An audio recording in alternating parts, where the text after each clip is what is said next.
All right, so it's February 2015. Full year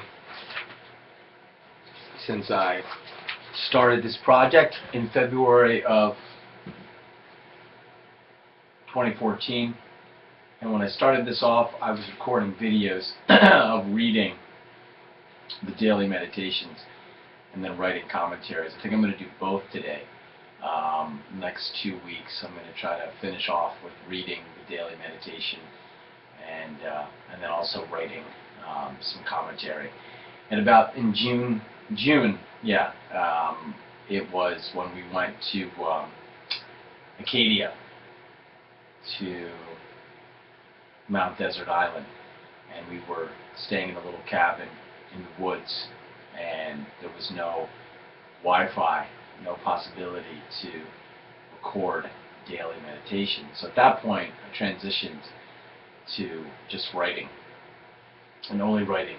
And as the summer went on, the commentaries became longer, more phenomenological, more poetic, and that was pretty much the transitional point. June was in terms of going into more writing and no longer recording videos.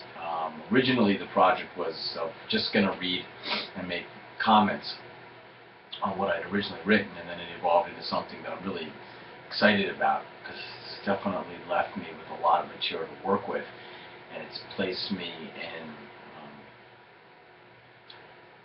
a situation where I have a lot of new material, and I also have a lot of focus coming out of the project with the original meditations and the original publication being in learning.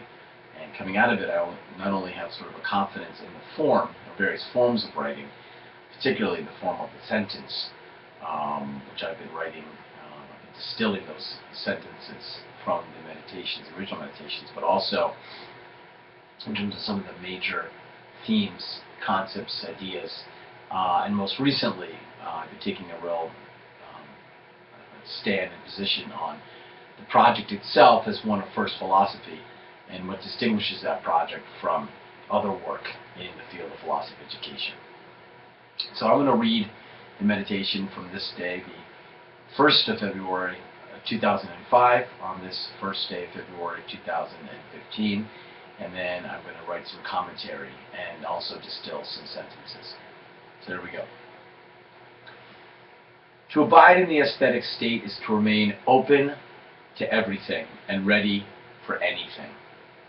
And this steadfast openness precludes any judgment, any judging that would ensure measure, assessment, or otherwise translate the new into the language of the old.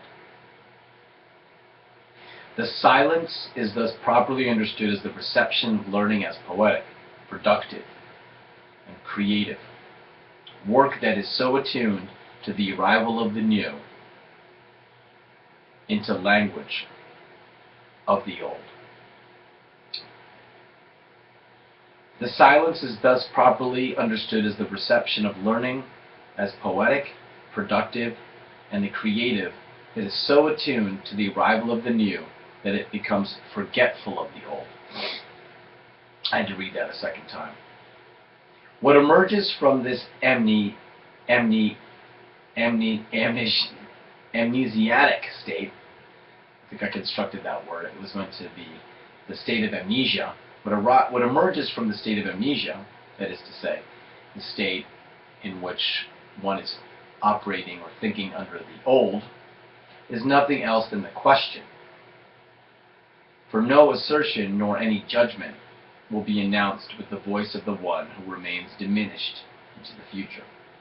Forward-facing, the teacher projects beyond whatever has been and welcomes what is always bursting forth from that groove that she has opened with her attentiveness to the nativity of the learner.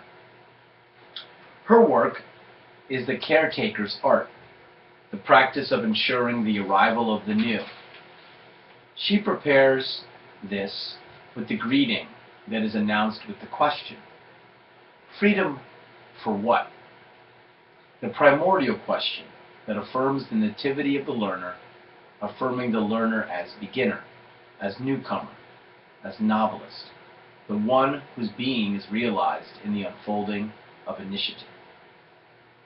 The question is a poetic, productive work of art, the expression of the teacher, qua learner, the one who remains abiding in the aesthetic state, and whose practice entails drawing the student into this abode, welcoming them into the sphere of learning, which is created by the teacher as they enact and embody the openness of the open.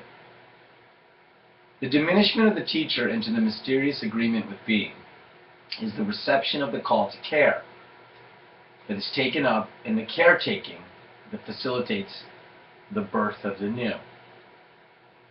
The teacher's practice and the teacher's art is a practice that enacts the forward-facing going under into the future.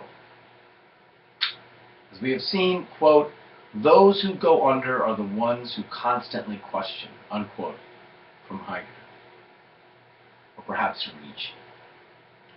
Here we recognize the constancy of questioning as the steadfast openness of the forward-facing one who is sacrificed into the future.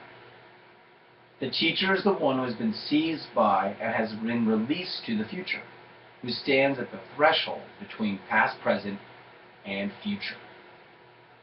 This is precisely why she remains a learner herself. She dwells with the production of the new, forward-facing and diminished into the future as the one who has still more to learn than they. She has to learn to let them learn.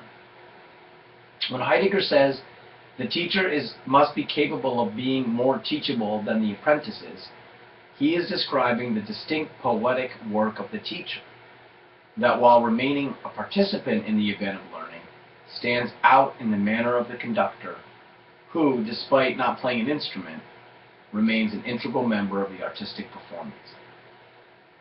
The teacher is the one who maintains the groove, the enopening rhythm that clears and preserves the space into which the novelty arises and appears. The teacher must be ahead of the learners in always anticipating and waiting upon the arrival of this appearance. She must remain above and beyond all others, the steward, the caretaker of nativity, the one who hears the distinctiveness of each voice, each instrument, and in turn can arrange so that the performance of learners can work together polyphonically, which does not necessarily entail agreeing in harmony, but nevertheless as a learning community. That is, as an interdependent, dialogic gathering, where the distinctiveness of each initiative is affirmed as an initiative because it is received as distinct. But such distinctiveness can only be seen and heard when it happens in and with the company of others who are ready and waiting to receive it as such. Learners require a company, a festival of friendship, where they can be received and thereby contribute to the manifold event of multiplicity. The teacher as straight arranger, as the one who initiates the initiative by letting learning be learned, conducts these performances from the podium from which she maintains her forward-looking gaze, the constancy of the emptiness of the one who constantly questions. This constancy arises from the modality of the situation of perplexity, the confusion of the one diminished into the future and thereby untethered from the certainty and authority of the know-it-all. But the one who dwells in the midst of becoming, but this uncertainty is not a state of ignorance. On the contrary, it is the uncertainty of the one who dwells in the midst of becoming.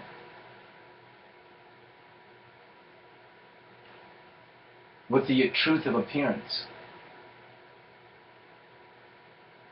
with the thinking, deconstruction, that is constantly receiving the excess that spills over beyond right and wrong, good and evil. Receiving the nativity of being, the freedom of humanity, the teacher resides in the dwelling that receives what arrives from beyond, from the hidden and mysterious future that remains concealed. With this reception is announced the questioning that arises from the dwelling in with uncertainty. For only the saying that is produced in this abode is the saying that anticipates the imminent yet unforeseeable future that will spontaneously arise from the ground of concealment, upon which the teacher dwells as a caretaker, as a steward, as cultivator of the enchanted open, where being and being are delivered over to each other in the event of appropriation we call learning. As caretaker and steward of this domain, the teacher is the practitioner of the art of delivering, the messenger who bears the news of the relationship between being and the being of human by recollecting the primordiality of initiative in the comportment of the comport, the cup of emptiness and openness, that constancy that constantly receives the excess that spills over from the past present. And that's it from this day, February the 1st, written 10 years ago this day, 2005. Now for some commentary, and yeah.